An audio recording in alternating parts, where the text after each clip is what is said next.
Hi guys, and welcome back to the channel. And today is something different. It's I don't usually talk a lot about my Tesla, and I just want to cover a few things that I've done. Just give you an update of what I've done to the car now that I've actually come to the end of my PCP deal. So I was on a 4-year PCP deal, and it was a really good deal.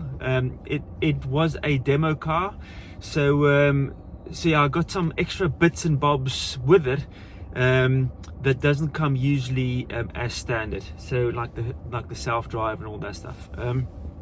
But what I want to cover in today's video is not so much an update about the vehicle, but it's more an update and give you guys some feedback about. I did 2 things to the car that I would like to give you some feedback on, and also give you a idea if it's worthwhile and what I think about the update. So I did 2 things. I did the CCS update, and that's a retrofit. It's an extra bit of money that you have to pay. And then I also did the MCU upgrade. Now, this was both done by the new service station in Reading. Just a quick overview. The car went in, well, I booked it via the app. The car went in. The car actually went in for the driver's side cooling pump. There's a pump in the front, or fan unit, that started making a noise, and they replaced that under warranty. But while the car was there, I also asked them to do the CCS and also the MCU update. So it's the MCU update to the new version.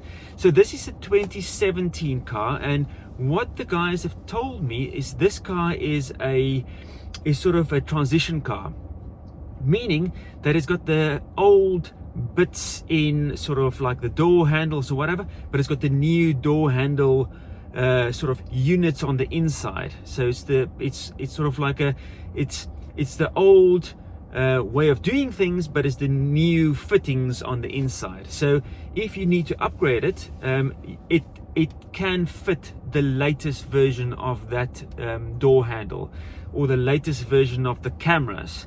It can just be upgraded without any problems.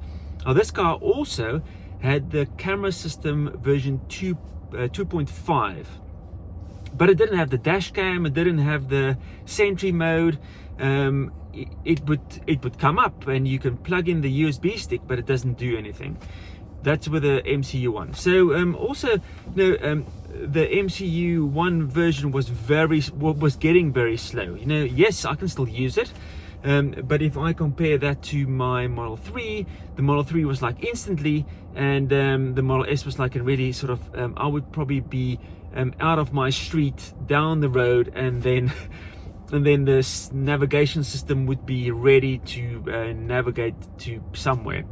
Not a massive problem, but I thought myself, now that I'm going to keep the car after its 4 years, I am going to actually invest in that, because I'm going to pay the car off, and I want to keep the car. It's quite interesting. It's the first time ever that I've really wanted to keep a car. It's just an awesome car. I was saying to my wife the other day, I would sell the Model 3 and get another old Model S. This is just a super comfortable car to drive, and I've had, touch wood, luckily it's got some wood inserts, that it doesn't have any issues compared to any other cars that I've previously had that also had issues, small little nitty-gritty stuff. But this thing has just been absolutely brilliant. The driving experience far outweighs a door handle that goes faulty.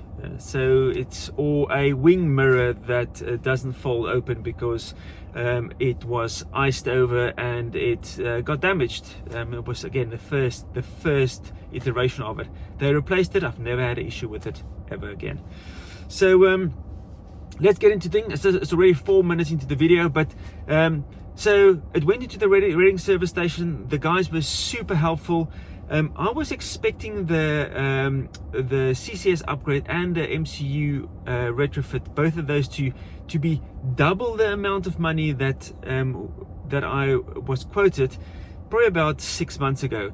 So, or they basically halved the price, or something happened. But when I heard the pricing, I thought to myself, just guys, can you do this for me? Because I'm like, and these are the two things that I would like to get done on the car. They said no problem, and they added on as a line item. The car was there for about 2 days. They sorted out everything. They retrofitted the CCS, and with the retrofit CCS, you get the CCS adapter. So just show you quickly. This is the box that comes when you get the car back. This is the box that comes with the car. It's sealed. I'll just show you the serial number there. There's the part number. Can you see it? I hope you can see it. And that's just an adapter now, and that's how the adapter looks like. So that's it. So this side plugs into the CCS plug from the charger, and that plugs into your normal type 2 connector. And I'm actually busy charging at the moment just to test this out. And the interesting thing, it's I've got the CHAdeMO adapter as well, because prior to the CCS, most of the chargers here in the UK, or the rapid chargers, were mostly CHAdeMO, and the CHAdeMOs were always online compared to the CCS. The CCS always had an issue. So I bought this humongous CHAdeMO adapter, and I also use the CHAdeMO adapter for when we go to drive down to Germany. So I thought to myself, let's do this. So now I've got the option for charging via CHAdeMO, and then now I've got the option also via CCS. Now the other thing that was quite interesting, I did ask the guys, and I said to them, so what is your guys, what is the update, what is the latest? So they said basically it looks like all the new service supercharging locations is all going to be CCS, because I went to visit a client down in Tunbridge Wells, and I was running very low on the Model 3, and I was directed to a supercharger location, 12 stalls, beautiful location, rocked up there, and it was all CCS. I'm like, geez, imagine I had to do this with a Model S. I understand that the car does know that if you don't have the CCS update, it wouldn't route you to a CCS only station. It doesn't help you go there and you can't charge the car. So it also, as far as I understand, they update the car so the car also knows that you have the ability to charge via CCS. But yeah, it's very interesting. You can go to a CCS supercharging station only, and you can now charge. And I must say, for that price and the smallness of this adapter, it just makes sense. It's absolutely brilliant. So I'm not going to quote the prices, because I think it might be different for everyone. All I'm saying is this is pretty much the thing that I wanted to actually get done, because when you keep the car, I've now got CHAdeMO, I've got CCS, and I've got my Type 2 charger that I can use, and the car can accept anything. As far as I understand as well, if I use the CCS supercharger, then I am going to get a slight increase in speed compared to the normal Type 2 plug, but it's going to be minimal. It's very, very, very a slight increase. So it's not going to be 200. It's going to be, say, it's going to maybe that charge curve might be a little bit longer. If you guys have got some feedback about that, please drop some comments below. I would like to hear your feedback. So that's on the CHAdeMO, on the CCS update.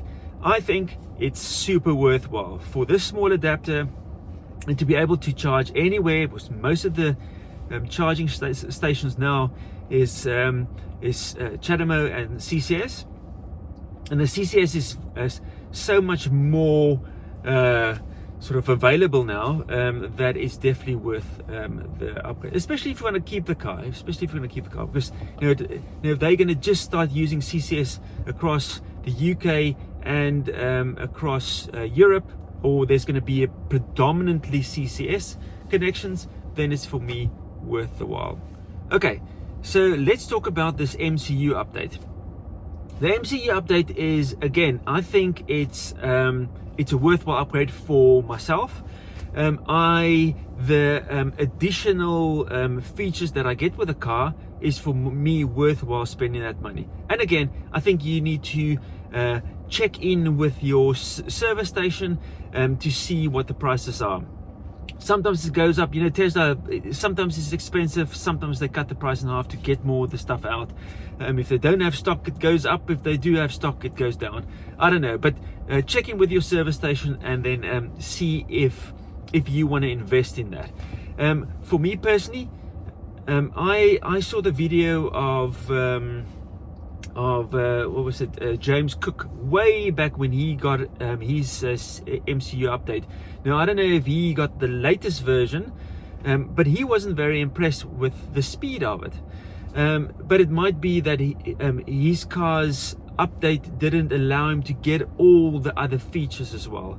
I think that might have been the reason. But he got his one updated with his referral code points. I had to pay for mine, so it's not sponsored, but I think for the stuff that I'm gaining, the speed of this whole navigation system is absolutely awesome. They've also replaced my center console to a new version. That was all included in the price. So I didn't get a new screen, but I got a new computer, the MCU unit, and then also the instrument cluster in front of you, that was also replaced. Now the things that I've gained is, as I said, speed. They've also upgraded for me my autopilot computer, full self-driving computer. That was also upgraded. My car also has the enhanced autopilot, and it's got the premium connectivity. These are the things that I cherish on this car. To have free supercharging for everywhere where I'm driving is absolutely awesome. Driving down to Germany and just using the superchargers all the way down there and all the way back, and it cost me zero. It only cost me really for me to have a coffee and maybe lunch at the restaurants or whatever. Driving there, and we do the drive in one shot. It's not like a stay over, whatever. It's get up in the morning, drive straight down to Munich, and then all in one shot using the superchargers only, and it's been absolutely brilliant. So that premium connectivity where I get the free supercharging is that's also the other thing that the other reason why I kept the car. I also had the car checked for just the health of the car, and the guys were saying to me my battery pack performance is in the top 10% of the cars in that year, and it's really good. I still get like a solid, if I charge it to full, I still get a gasometer of about 220 to sometimes 230 in the summer. Happy with that. I don't need more mileage in this current car. The enhanced autopilot for me is also nice, to be able to sit on the motorway, especially driving the long straight roads down to Germany, to be able to change lanes or whatever, and just to take a little bit of a break. It's just that extra set of eyes on the road, and especially if it gets dark, to have that enhanced autopilot. But yeah, so the speed of the computer, and now I'm sitting on the latest version 11 of the software, so it's a whole redesign. So I had the car, when I got it back with the new MCU update, the car was on the old software, and then about 4 or 5 days later it got this whole new software update. So it's like a brand new car. I need to relearn everything. Some people don't like it, some people do. I love it. I like to be able to get a brand new car every so many months. Some people like getting used to something and then sticking with that.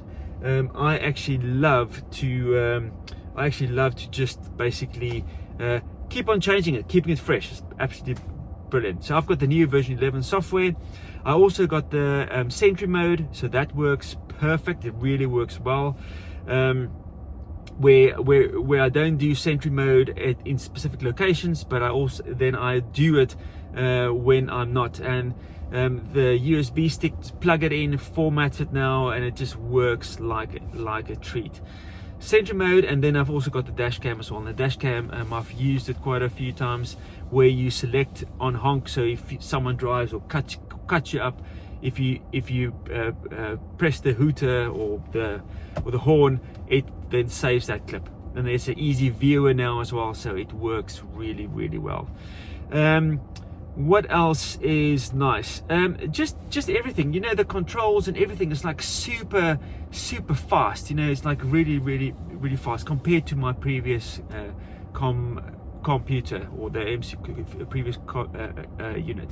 But let me show you around, and then you can have a quick look, get a feel for the difference, and maybe you compare it to your MCU ONE unit. Let's have a look. Okay guys, so that's, as you can see now, I've got those two little icons there. They've also upgraded the SIM in this car. So my previous SIM tray was the one that usually goes to Netherlands, so that's also been upgraded, and that one also only went to 3G. This new one goes to 4G, so it goes 2G, 3G and 4G. So that SIM thing has been updated, so it's all UK based now. There's my Sentry mode and there's my dash cam, so all those things work. I'm busy charging, but this is the new version 11 software. As you can see, it's a little bit different, but yeah, just to give you a quick idea. So just chopping and changing through these things, it's pretty instant, you know. It's like an really nice. So let's just do this. Even if I turn this this whole thing on, that's usually a big old thing on my car that had massive trouble with refreshing this. It's really fast. Well, this is also tied to the mobile signal, so just take that into consideration as well. But yeah, the navigation of this is absolutely brilliant, man. It's really good. I don't really like that. I like to use it like this. But yeah, it's as you can see, there's very little lag, and this was for me a massive upgrade already. So I really appreciate this update. Just to show you, there's the premium connectivity, advanced autopilot, and the autopilot computer. Okay, so there you can really see the speed of it. I hope it shows you the speed, but for me it's a big upgrade. It's I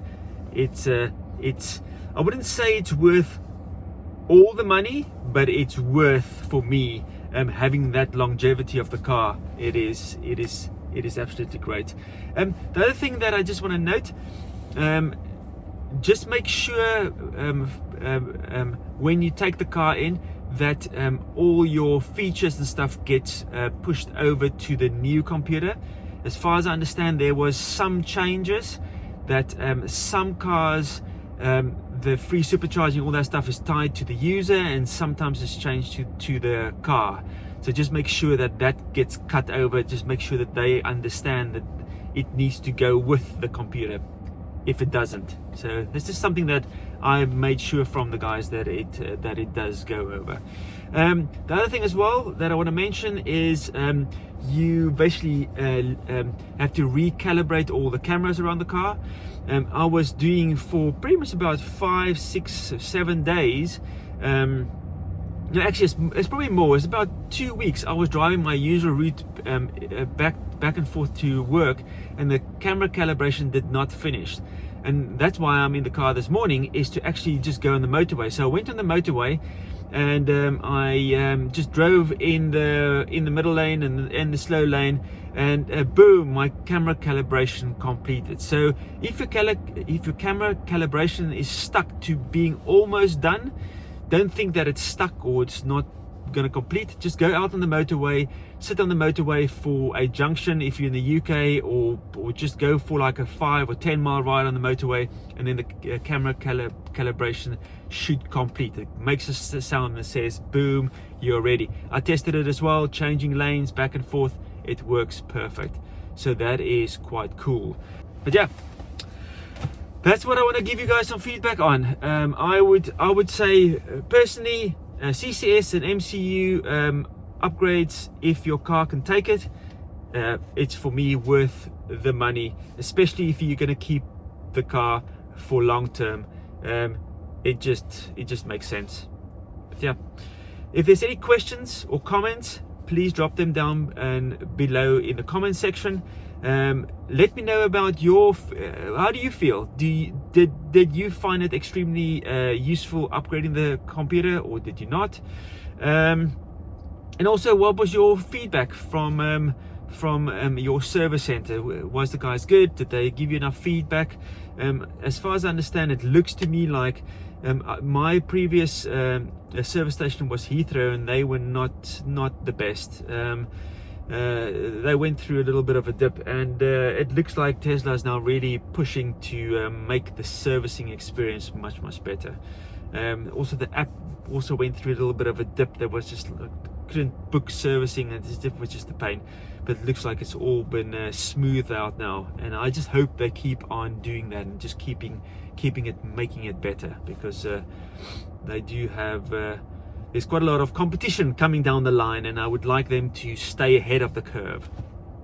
So yeah, but yeah guys, I'm gonna sign off now, get my stop my charging, and see how much the Osprey is going to charge me on their contactless 50 kilowatt charger, and then I will see you on the next video.